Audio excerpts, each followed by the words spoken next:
Fuel will be put under the microscope this morning with additional savings on the table for Aussie drivers. In a meeting of National Cabinet today, state and territory leaders will decide if they want to pitch in using their own revenue to help bring down the price of petrol. It follows the decision, of course, from Prime Minister Anthony Albanese to extend the current fuel excise cut, but at a smaller discount. The move delays a return to full-priced petrol and diesel for another month. For more, Peter Curry, NRMA spokesperson, joins us morning to you. How much are motorists expected to save here?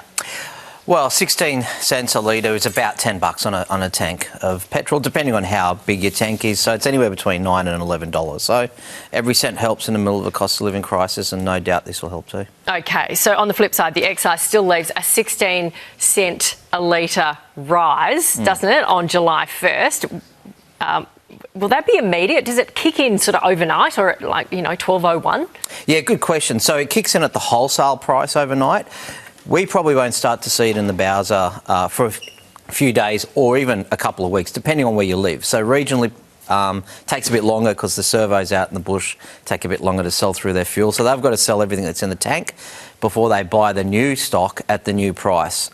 Some service stations in Sydney and other capital cities are likely to kick in overnight, but it depends on where you live and where you're buying your fuel from. Or a few days. Yeah. Yep, OK. So do you expect the state and territory leaders to, head into their meetings and extend that excise? Yeah, I think so. So basically, they've all been pretty consistent with the cut. So when they cut the excise, you also cut the GST, which means that, and we know the GST goes to the state, so the state premiers then have to make a decision about whether they want to forego that. They have up until now, so we would expect them to continue to do that. So, as long as they keep cutting the excise or withholding some of the excise, that reduces the GST intake as well. Where are we with the whole fuel situation on a global scale? Every other day, there's a deal, it's off, there's a deal, it's off, the odd ships getting through the Strait of Hormuz. How much fuel have we got? We've got plenty of fuel.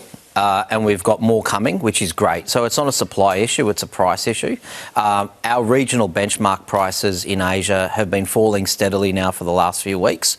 They have factored in all the chaos, all the Truth Social posts and the deals on, it's off, is the Strait open, is it closed?